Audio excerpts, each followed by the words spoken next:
Greetings to you all. I'm honored and pleased to be with you, at least virtually, for worship this morning at Boston Avenue United Methodist Church. To all of you in Tulsa, I bring greetings from your brothers and sisters in Washington, D.C.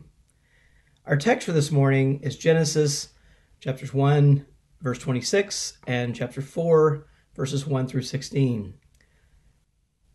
Then God said, "Let us make humankind in our image, according to our likeness, and let them have dominion over the fish of the sea, and over the birds of the air, and over the cattle, and over all the wild animals of the earth, and over every creeping thing that creeps upon the earth." Chapter 4, verse 1. Now the man knew his wife Eve, and she conceived and bore Cain, saying, "I have produced a man with the help of the Lord." Next she bore Abel, his brother. Now Abel was a keeper of sheep, and Cain a tiller of the ground. In the course of time, Cain brought to the Lord an offering of the fruit of the ground. And Abel, for his part, brought of the firstlings of his flock their fat portions. And the Lord had regard for Abel and his offering. But for Cain and his offering he had no regard. So Cain was very angry, and his countenance fell. The Lord said to Cain, "Why are you angry, and why has your countenance fallen? If you do well, will you not be accepted? And if you do not do well, sin is lurking at the door. Its desire is for you, but you must master it." Cain said to his brother Abel, "Let us go out into the field." And when they were in the field, Cain rose up against his brother Abel and killed him. Then the Lord said to Cain, "Where is your brother Abel?" He said, "I do not know. Am I my brother's keeper?" And the Lord said, "What have you done? Listen, your brother's blood is crying out to me from the ground. And now you are cursed from the ground, which has opened its mouth to receive your brother's blood from your hand. When you till the ground, it will no longer yield to you its strength. You will be a fugitive and a wanderer on the earth." Cain said to the Lord, "My punishment is greater than I can bear. Today you have driven me from the soil, and I shall be hidden from your face. I shall be a fugitive and a wanderer on the earth, and anyone who meets me may kill me." Then the Lord said to him, "Not so. Whoever kills Cain will suffer a sevenfold vengeance." And the Lord put a mark on Cain, so that no one who came upon him would kill him. Then Cain went away from the presence of the Lord and settled in the land of Nod, east of Eden. This is the word of God for the people of God.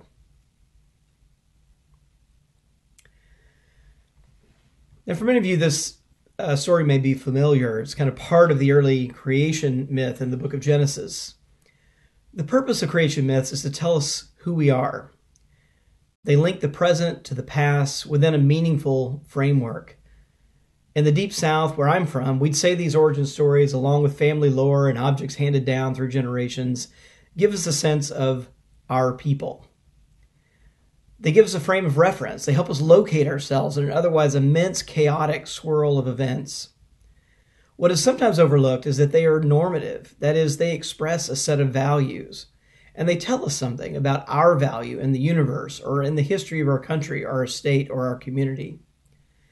In the first chapter of the first book of the Hebrew Bible, we hear this normative framework. This creation myth is a story of human dignity, made in the very image and likeness of God, and placed in authority above all other parts of creation. Created last, but first in God's eyes. This creation myth, with its assertion of universal human dignity and value, was problematic for European Christians who first landed on American shores. American Christianity, with a priori commitments to whiteness and racial hierarchies built into its worldview, was compelled to shape its theology to justify the enslavement of Africans and other dark-skinned people around the world. So white Christian clergy and institutions offered up a number of theological solutions to this dilemma. The harshest was an outright denial that those of African descent were human. If this were true, if Africans and dark-skinned peoples were more beast than human, Scripture then clearly placed them under the dominion of whites. Up through the 19th century, this assertion was a matter of serious debate, not just among white clergy and white churches, but among white scientists and philosophers as well. The great African-American writer James Baldwin noticed this dilemma in 1964, in one of his writings. He said this: "The people who settled the country had a fatal flaw. They could recognize a man when they saw one. They knew he wasn't. You can tell they knew he wasn't anything else but a man. But since they were Christian, and since they had already decided that they had come here to establish a free country, the only way to justify the role that this chattel was playing in one's life was to say that he was not a man. For if he wasn't a man, then no crime had been committed. This is the root of the present trouble. When the outright denial of humanity of African Americans and other people of color finally fell under the weight of its absurdity, white Christianity moved to a fallback position based on today's text, what commonly became known as the curse of Cain. In this reading, blacks were cast as a descendants of Cain, whom the book of Genesis describes as being physically marked by God after killing his brother and then lying to God about the crime. While the text makes no mention of skin tone, white clergy seized on this passage to fashion a new and alternative creation myth for dark-skinned peoples that admitted them into the category of human, but simultaneously retained and justified a racial hierarchy. In this retelling, the original black ancestor was a murderer, a criminal who killed his own brother. And modern-day dark-skinned people continue to bear the physical mark of this ancient transgression. The lineage of whites, by contrast, came through the subsequent son of Adam and Eve, Seth, who is described in Genesis 5 as being, quote, a son in Adam's likeness according to his image. And it is the lineage of Seth, not Cain, that leads to Noah and his descendant Abraham.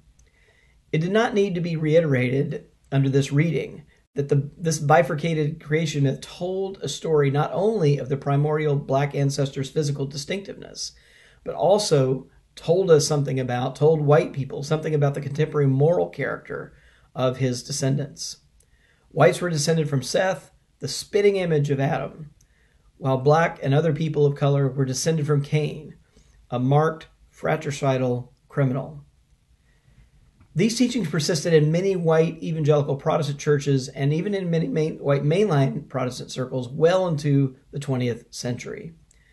White Christian ministers and churches asserted as inerrant biblical teaching that people of African descent are, a few thousand years removed, the descendants of Cain, that the God of the universe had chosen whites to civilize and dominate the earth, and that the separation of the races, particularly white and black, in the middle part of this continent we call North America, is unquestionably God-ordained. One of the reasons I'm here with you today is that Boston Avenue Church is conducting a 100-day reflection period on the terrible events in Tulsa 100 years ago, when mobs of white residents indiscriminately attacked the homes and businesses of their black neighbors in the Greenwood district. Over a several-day period, the violence destroyed more than 35 blocks of what was at the time the wealthiest black community in the United States, known as Black Wall Street. More than 800 people were admitted to hospitals. The Oklahoma Bureau of Vital Statistics officially recorded at the time 36 dead. But a 2001 state commission examination of the events and contemporary scholars estimate that between 100 and 300 were killed. No white citizens were convicted or held accountable.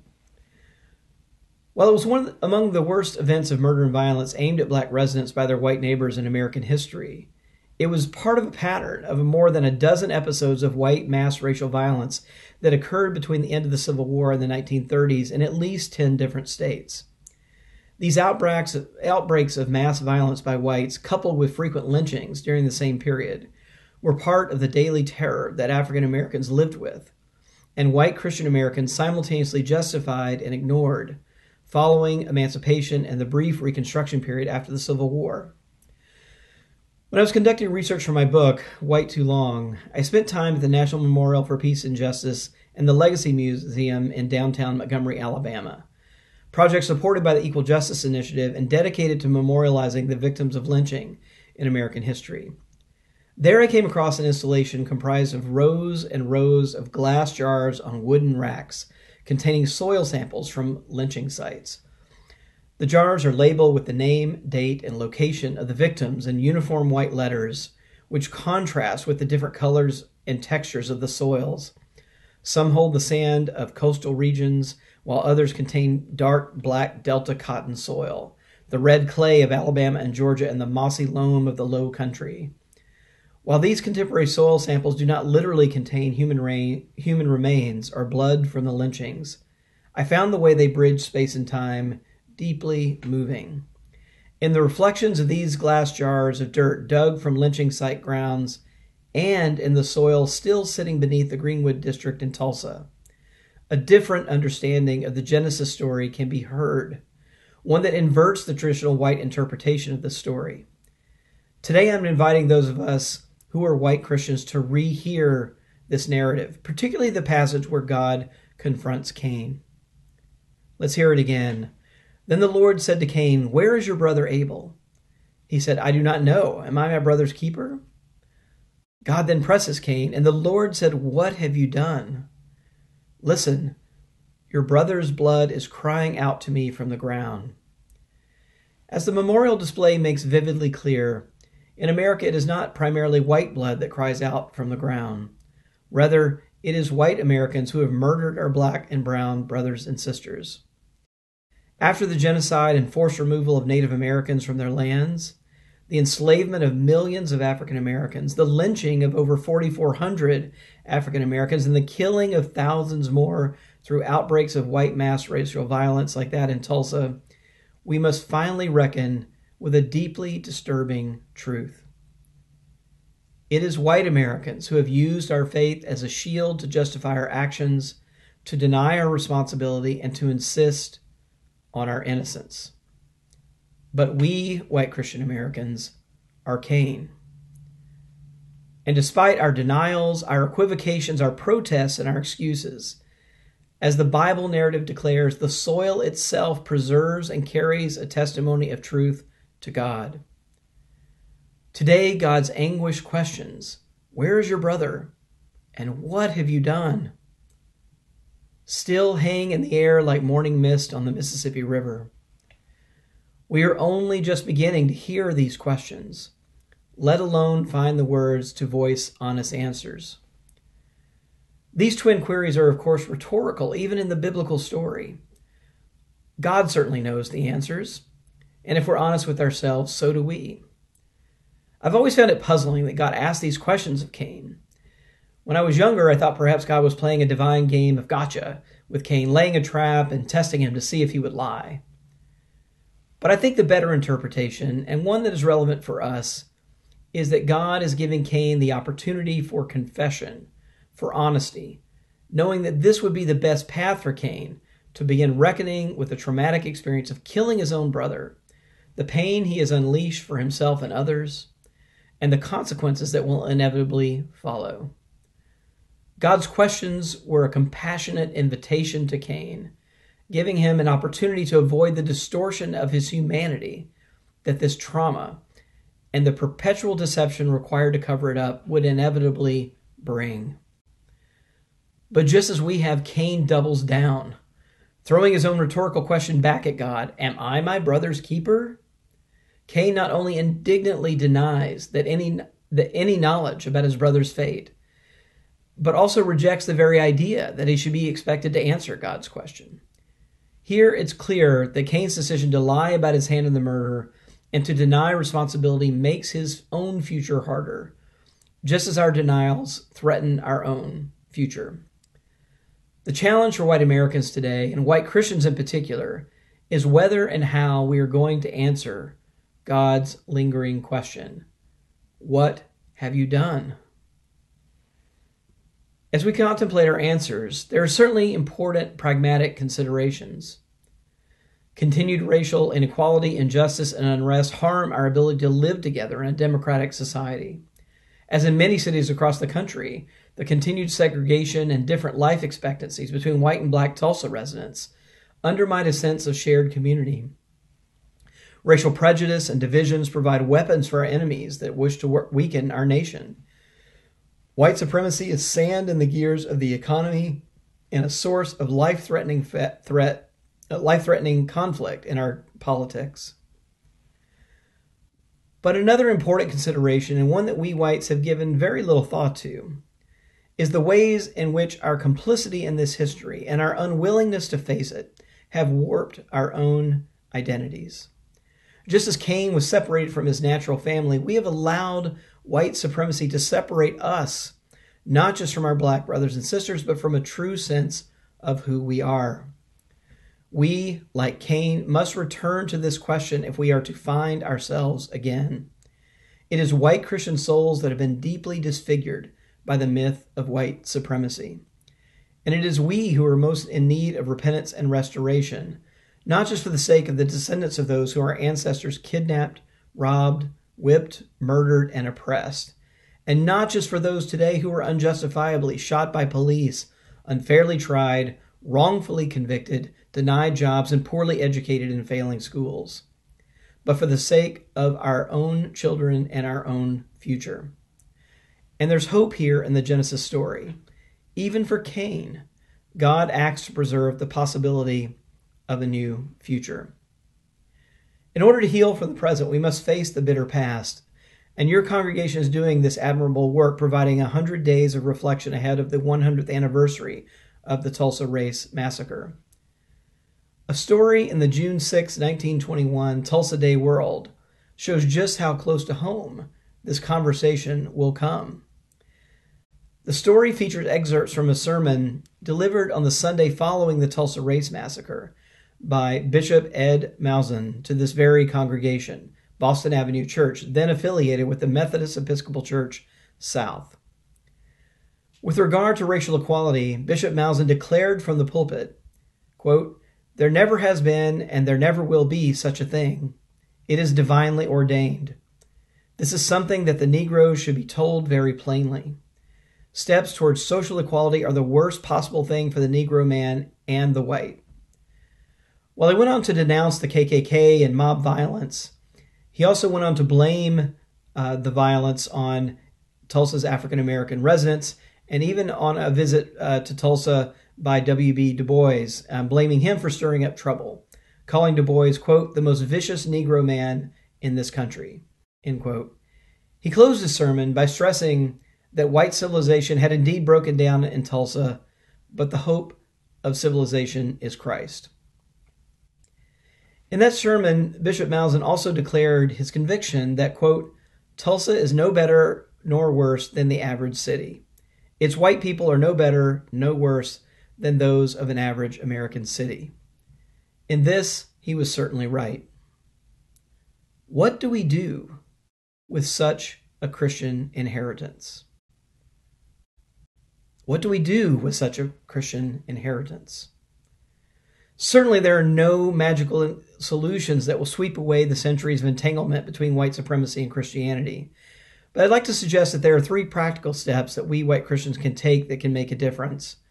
First, we have to know the truth about our history. And we need to tell the truth about our history. We need to know about our family histories and our church histories.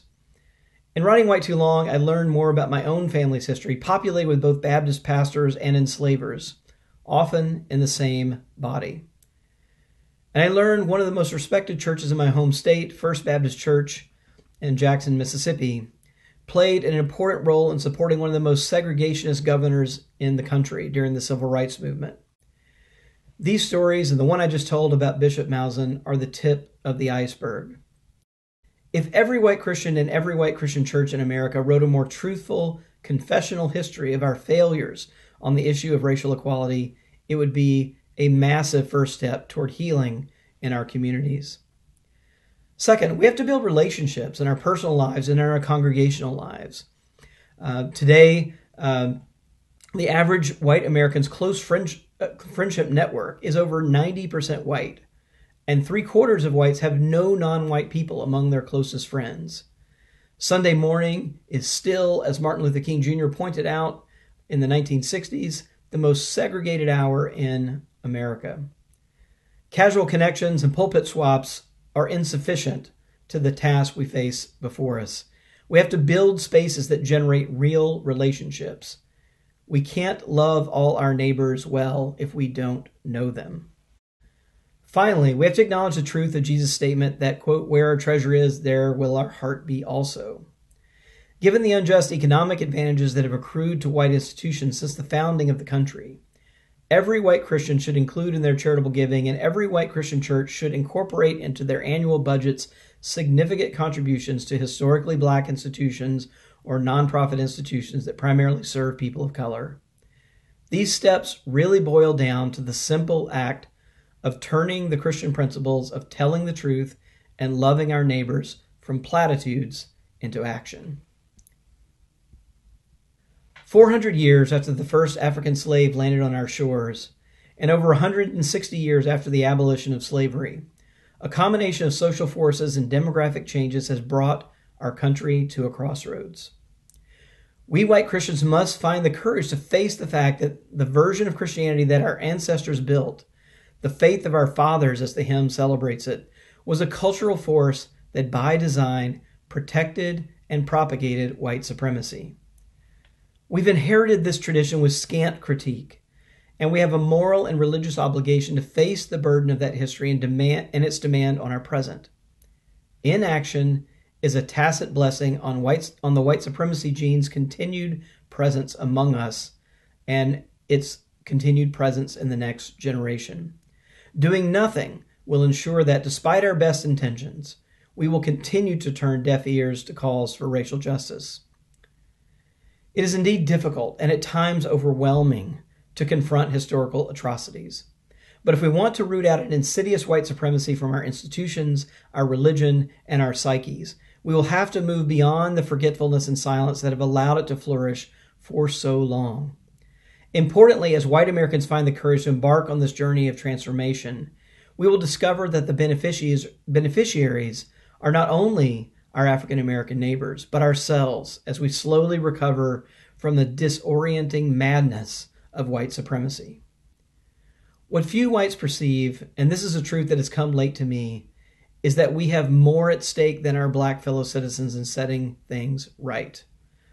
As James Baldwin provocatively put it, the civil rights movement began when an oppressed and despised people began to wake up collectively to what had happened to them.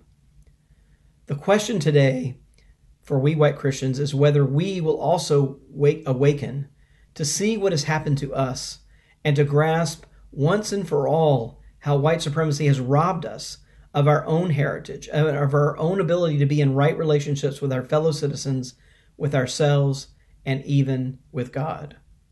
Reckoning with white supremacy for us is now an unavoidable moral and religious choice.